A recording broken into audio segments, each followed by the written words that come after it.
Okay, so I am now a week into doing this vlog, the point of which, the reason why I'm doing it is because I'm trying to get myself to feel more acclimatized to recording and seeing myself on the screen in front of me on the computer just there. I've always felt a little bit uneasy about seeing myself on screen because, well, for all the usual insecurities, I guess. But anyway, I'm soldering on, and on a daily basis I've been working on projects to do with my little business, which involve using video recordings and trying to get over myself. Anyway, it's going okay, but it's a week, and yeah, still teething problems in that department, but I'm soldering on. Alright, it got me thinking actually, and I came across a really good, if I can find it, quote this morning. I know I wrote it down somewhere. Hang on a second. What do you think about this? The pessimist complains about the wind, and the optimist expects it to change, and the realist just adjusts the sails. Now, which one are you? I found that quote as a result of doing one of those little sort of, personality tests. It was to do with colour, and I kind of went into the personality test because I often have arguments with Jessica, my youngest daughter, about the true colour of colours, because she and I both will often see the same colour as something quite different. She will see it as grey and I see it as slightly green. We still have these conversations. Anyway, because this personality test was to do with deciding what colours you were truly looking at, I thought, you know what, I'll do it and see what it comes up with. Well, it came up with me being a realist. So in other words, I'm a realist, and rather than do anything else, I will just readjust the sails to make sure that I'm on course. And I think that's probably more like me. It also said things like, where is it?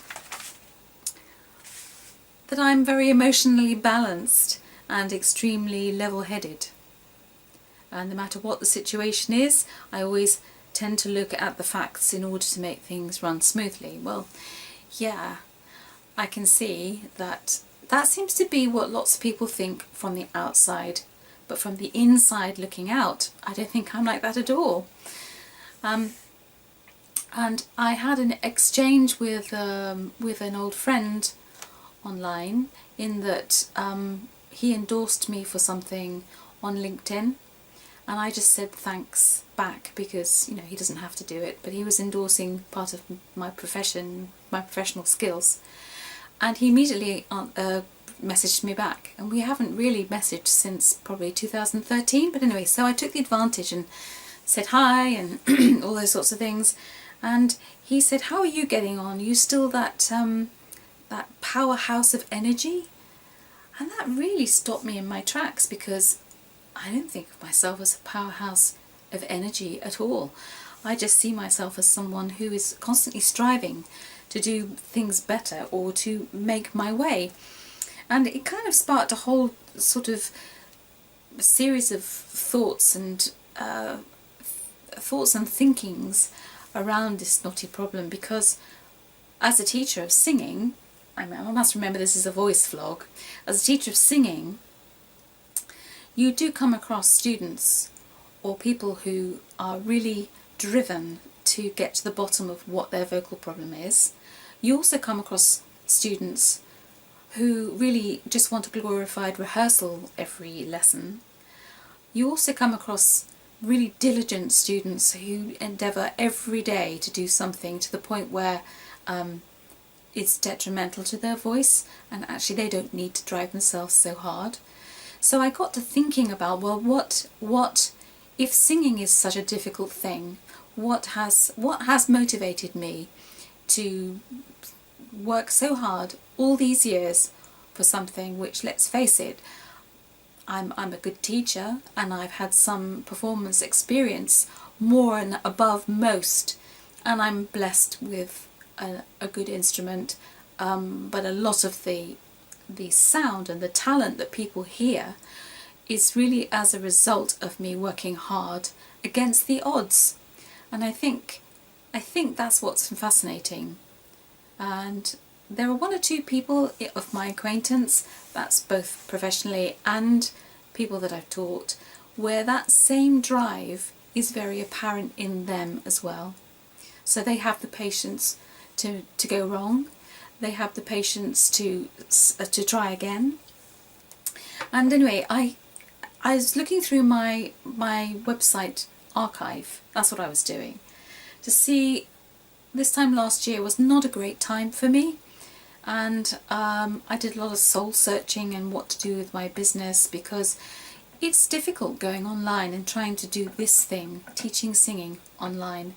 It's pretty well, I'm a very little fish, as I said the other day, in a huge ocean of other people trying to do the same thing, and I think I have something specific to offer, but I'm relying on the people I hope to teach to be those sorts of people who want to be tenacious, who want to put in that work, because really without the work you're not going to make much improvement with your voice, not really, because teachers don't have magic wands.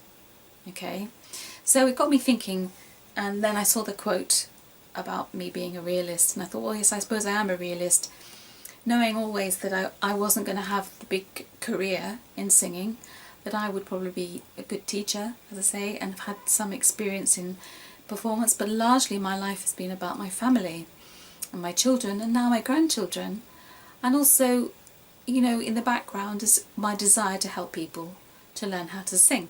So long story short, I was looking back through my archive of blog posts, and there's one that I wrote on April the 27th last year, which I'll have to put my glasses on for. What is your why? Okay, and this is quite interesting. Just listen to this. This is a quote, something that Mary Oliver said, and it says, "In the shapeliness of a life, habit plays its sovereign role.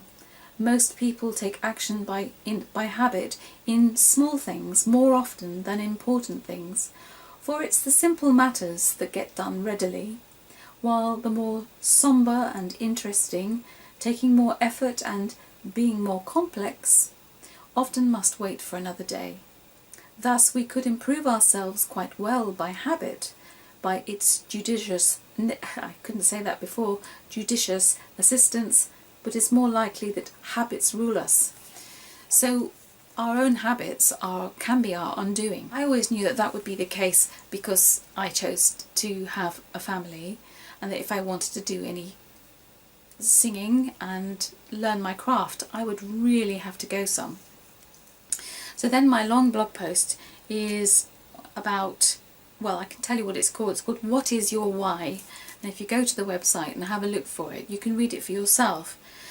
And I guess what I'm trying to say is that, you know, how many times do we start a day thinking we're going to achieve lots, get lots done, and only to find that we've been waylaid by small things which get in the way, and the bigger issue is never attended to. Well, I'm certainly guilty of that. And it's a quest to try and overcome those things. And I guess even with me trying to get used to seeing myself and doing this vlog is one of my ways of disciplining myself, I guess. But I say here that, you know, I remind myself how hard I worked against the odds when the children were small and time was necessarily always limited, to take every opportunity to get back out there and continue to learn my craft. But how did I manage that? And with life and 4 children and a house to organise. And I'm saying here that I did it because I was inspired to do it, that I realised there was a kind of payback in that the more I learned, the more I realised just how much I had to learn. And there's another quote here by Seth Godin, and I don't know if you're a Seth Godin fan, but I subscribe to his newsletter and often find the things that he writes about are no nonsense, but also they're quite uplifting. And he says, do extremely difficult work. That seems obvious, right? If you do something that's valued but scarce because it's difficult, you're more likely to be in demand and to be compensated fairly for what you do. The implication is stunning though. When designing a project or developing a skill, seek out the most difficult parts to master and contribute. If it's easy, it's not for you. And I guess that's it, isn't it? Is that the people that I'm speaking to, the people who will find this interesting, will be people who perhaps see that the easiest way is not always the most valuable way. And certainly learning how to sing and putting some investment into learning how to do something like that is over and beyond, above the norm. So I would just encourage anybody who's started out on their singing journey to continue with it regardless, even though there are many temptations along the way just to think, oh, this is too hard, I'm not going to do this. But you know, the basic tools that you need for singing are, the basic ones are very straightforward, and actually it is in the mastering of the ease of these without overcomplicating it all that is also another barrier often, because we assume that learning how to sing well is complicated. It isn't complicated, it's a lengthy task, and one which you have to have patience for.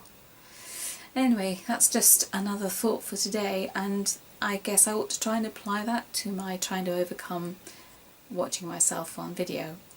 I suggest anybody, if you're watching this, think about something that you find really difficult and perhaps you need to try and overcome, and just do something day by day, even if it's a little tiny thing that you know would improve over time, and see what you can make of that.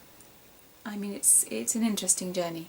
Anyway, thought for today, and now it's going to be back to the computer and trying to get some more stuff finished. Okay, alright. Next time.